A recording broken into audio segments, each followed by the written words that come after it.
దేశవ్యాప్తంగా వైద్య సంరక్షణ చట్టాన్ని అమలు చేయాలని కోరుతూ బేల మండల కేంద్రంలో పిహెచ్సి ఆర్ఎంపీ వైద్యుల ఆధ్వర్యంలో నిరసన చేపట్టి విధులను బహిష్కరించారు. ఓపీ సేవలను 24 గంటల పాటు బహిష్కరణ చేసి కేవలం ఎమర్జెన్సీ కేసులను మాత్రమే చూశారు. వైద్య సిబ్బంది నల్ల బ్యాడ్జీలు ధరించి అంబేద్కర్ కూడలి నుంచి శివాజీ కూడలి వరకు ర్యాలీ చేపట్టారు. ట్రైనీ మహిళా డాక్టర్పై లైంగిక దాడి చేసిన వారిపై కఠిన చర్యలు తీసుకోవాలన్నారు. దేశవ్యాప్తంగా వైద్య సంరక్షణ చట్టాన్ని అమలు చేయాలని వారు డిమాండ్ చేశారు. మన కోల్కతాలో విధుల్లో ఉన్న మన వైద్య విద్యార్థిని పీజీ రెసిడెంట్ చెస్ట్ ఫిజిషియన్ని మరీ హీననీయమైన ఘటన ద్వారా ఆమెని చంపేయడం జరిగింది.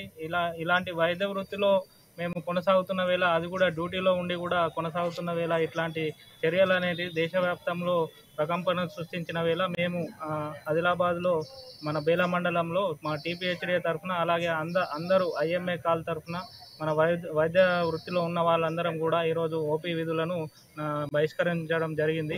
Dear citizens, we all doctors from Bela gathered here for justice to Momita RGR incident.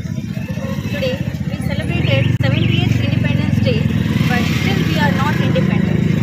In a country where women are raped and murdered brutally, I don't think that we are independent. The day is called Black Day. మహిళలపై అత్యాచారాలు బాగా జరుగుతున్నాయి.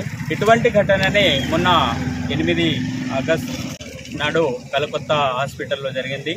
తోటి వైద్యురాలైన మోమితాపై అత్యాచారం జరిపి